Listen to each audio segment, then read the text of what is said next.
നമ്മുടെ വാസ്കോഡ് ഗാമ കപ്പലിറങ്ങിയ സ്ഥലം എൻ്റെ വീട്ടിൻ്റെ അടുത്തു നിന്നും വെറും 5 കിലോമീറ്റർ ദൂരം ഇങ്ങോട്ടുള്ളൂ. അതുകൊണ്ട് തന്നെ ഞാൻ ഒരുപാട് തവണ ഇവിടെ വന്നിട്ടുണ്ട്. ഈ കാപ്പാട് ഇങ്ങനെ ആവുന്നതിന് മുമ്പ് എത്രയോ തവണ വന്നിട്ടുണ്ട്. ഇപ്പോൾ ഇവിടെ ടിക്കറ്റ് കൗണ്ടറും ടിക്കറ്റ് ഫീസും ഓപ്പണിങ്ങും ക്ലോസിങ്ങും ഒക്കെ ആയി. പണ്ടൊക്കെ ഇവിടെ എപ്പോഴും തുറന്നിട്ടുണ്ടായിരുന്നു.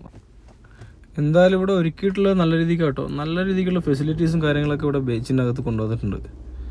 ഈ ടോയ്ലറ്റ്സ് ആയാലും വാഷ്റൂംസ് ആയാലും പിന്നെ കുളിച്ച് നമ്മൾ അവിടെ ബീച്ചിലിറങ്ങി കുളിക്കുകയോ അല്ലെങ്കിൽ അങ്ങനെയുള്ള എന്തെങ്കിലും ആക്ടിവിറ്റീസിൽ ഏർപ്പെടുകയാണെങ്കിൽ നമുക്ക് ഡ്രസ്സ് ചേഞ്ച് ചെയ്യാനും അവിടെ നിന്ന് തന്നെ കുളിച്ച് വേറെ വെള്ളത്തിൽ കുളിച്ച് മാറാനും ഒക്കെയുള്ള ഒരുപാട് നല്ല നല്ല ഫെസിലിറ്റീസുകൾ കൊണ്ട് വന്നിട്ടുണ്ട്.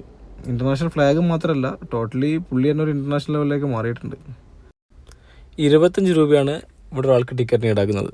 ആ 25 രൂപയ്ക്ക് എന്തുകൊണ്ടും വേർത്താണ് കേട്ടോ. കാരണം വെച്ചാൽ ഇതിനകത്തുള്ള ഫെസിലിറ്റീസും ഇവിടെയുള്ള ഈ ആക്ടിവിറ്റീസും ഒക്കെ ആണെങ്കിലും നമ്മൾ ടോട്ടലി ഒന്ന് പീസാവും. നമ്മളൊന്ന് ഒരു സമാധാനപരമായിട്ട് നമുക്ക് ഇവിടുന്ന് ഒന്ന് മനസ്സിനെ ശാന്തമാക്കിയിട്ട് ഇവിടുന്ന് ബീച്ചിൽ നിന്ന് ഇറങ്ങിപ്പോകുമ്പോൾ അങ്ങനെ ഇറങ്ങിപ്പോവാം. കാരണം വെച്ചാൽ നമ്മളെ ശല്യം ചെയ്യാൻ ആരുമില്ല, ഉറക്കെയുള്ള സംസാരങ്ങളില്ല. ആ കടലിൻ്റെ സൗണ്ടും ആ സൺസെറ്റും ഒക്കെ ആസ്വദിച്ച് നമുക്ക് മനസ്സമാധാനത്തിൽ ഇറങ്ങിപ്പോകാൻ പറ്റും അവിടുന്ന്. കാപ്പാടിന് ഇത്രയും ഭംഗിയുണ്ടെന്നുള്ളത് ഞാൻ ഈ വീഡിയോ ക്രിയേറ്റ് ചെയ്യാൻ വേണ്ടി അവിടെ പോയിട്ട് ഓരോ ഇഞ്ചും ഓരോ മുക്കും മൂലയും അരിച്ച് പെറുക്കി വീഡിയോസിനുള്ള ഹോപ്പൊക്കെ അന്വേഷിക്കുമ്പോഴാണ് എനിക്ക് തന്നെ മനസ്സിലായത്.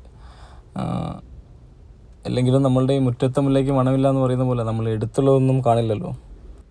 ഞാനിങ്ങനെ ട്രാവൽ ചെയ്യാമെന്നുള്ള ആഗ്രഹം അല്ലെങ്കിൽ ട്രാവൽ ബ്ലോഗർ ആകാമെന്നുള്ള ആഗ്രഹത്തിൽ ഫസ്റ്റ് തീരുമാനിക്കുന്നത് മണാലി പോകണം അല്ലെങ്കിൽ ഇന്ത്യ മൊത്തം കാണണം എന്നൊക്കെ നമ്മൾ ചിന്തിക്കുക. ഇന്ത്യ മൊത്തം കാണുമ്പോൾ നമ്മൾ ലിസ്റ്റിൽ നമ്മളുടെ തൊട്ടടുത്തുള്ള ഒന്നും ഉണ്ടാവില്ല. ഈ കണ്ണിനടുത്തുള്ളതല്ല ആദ്യം കാണേണ്ടത്. കുറേ ദൂരെയുള്ളത് നമുക്ക് പതുക്കെ നടന്ന് കണ്ടാൽ പോരെ എന്നുള്ളത് ഒരു തോട്ട് പിന്നീടാണ് വന്നത്.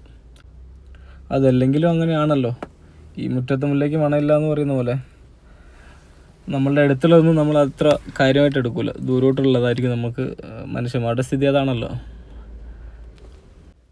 അപ്പോൾ എന്തായാലും ഇനിയുള്ള അങ്ങോട്ടുള്ള എൻ്റെ വീഡിയോകളിൽ എൻ്റെ നാടിനെ ചുറ്റിപ്പറ്റിയിട്ടുള്ള ഇതുപോലുള്ള സ്ഥലങ്ങളായിരിക്കും. എന്നാൽ പിന്നെ അടുത്തൊരു വീഡിയോ ആയിട്ട് കാണാം. ബൈ.